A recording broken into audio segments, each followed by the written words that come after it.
বিশ্বকাপের নকআউট পর্ব মানেই বাঁচা মরার লড়াই, আর সেই মঞ্চে মুখোমুখি লাতিন পরাশক্তি ব্রাজিল এবং এশিয়ার সূর্যোদয়ের দেশ জাপান। তবে এই ম্যাচটি কেবল শেষ 16-র টিকিট কাটার লড়াই নয়, এটি জাপানি ফুটবলের দীর্ঘ পথ চলার এক অগ্নি পরীক্ষা। সবুজ গালিচায় বল গড়ানোর আগেই মাঠের বাইরে ট্যাকটিক্যাল মনস্তত্ত্বের এক দারুণ গল্প বুনে চলেছেন জাপানের চতুর coach Hajime Moriyasu.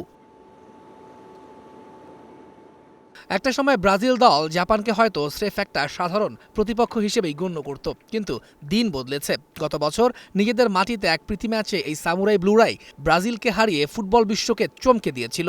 Japan coach Hajime Moriyasu খুব ভালো করেই জানেন সেই হারের ক্ষত এখনও দগদগে সেলেসাওদের মনে।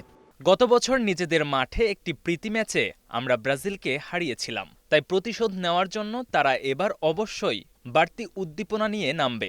ব্যক্তিগতভাবে আমি বিশ্বের অন্যতম সেরা ব্রাজিল দলের বিপক্ষে তাদের সেরা খেলাটা দেখার এবং সেই চ্যালেঞ্জ গ্রহণ করার অপেক্ষায় আছি। ব্রাজিলের বিপক্ষে ব্লু সামুরাইদের লড়াইটা মূলত হবে ডাগআউটের দুই মাস্টার মাইন্ডের ট্যাকটিক্সে। ব্রাজিল ডাগআউটে বসে আছেন অভিজ্ঞতার জীবন্ত প্রতিশব্দ কার্লো আনচেলোত্তি। তার রণপরিকল্পনা সাধারণত জ্যামিতিকভাবে নিখুঁত আর আক্রমণাত্মক ফুটবলের মিশেলে তৈরি। উইঙ্গারদের গতি আর মিডফিল্ডের ক্রিয়েটিভিটি দিয়ে প্রতিপক্ষের রক্ষণকে ভেঙে চুরমার করাই হবে সেলেসাওদের লক্ষ্য। Presenting Walton Crystal Series. Switch to premium. Switch to Crystal. অবশ্য সাম্বা ঝড় থামানোর জন্য খাতা কলমে এক জটিল ছক কষেছেন জাপানি মাস্টারমাইন্ড হাজিমে মোরিয়াসু।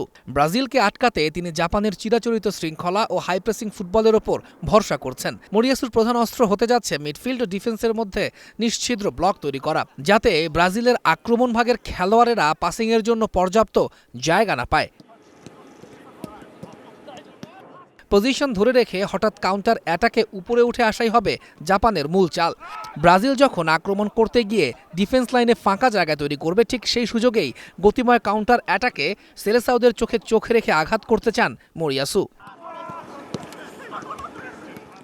জাপানি ফুটবলের আজকের এই অবস্থানে আসার পেছনে রয়েছে এক দীর্ঘ ইতিহাস। তাই তো বিশ্বের বিভিন্ন দেশের কোচদের অবদানও অকপটে স্বীকার করলেন জাপান কোচ। বছরের পর বছর নেদারল্যান্ডস, জার্মানি ও ব্রাজিল থেকে অনেক কোচ ও খেলোয়াড় জাপানে এসেছেন। আমি বিশ্বাস করি তারা জাপানি ফুটবলের মান উন্নয়নে গুরুত্বপূর্ণ অবদান রেখেছেন।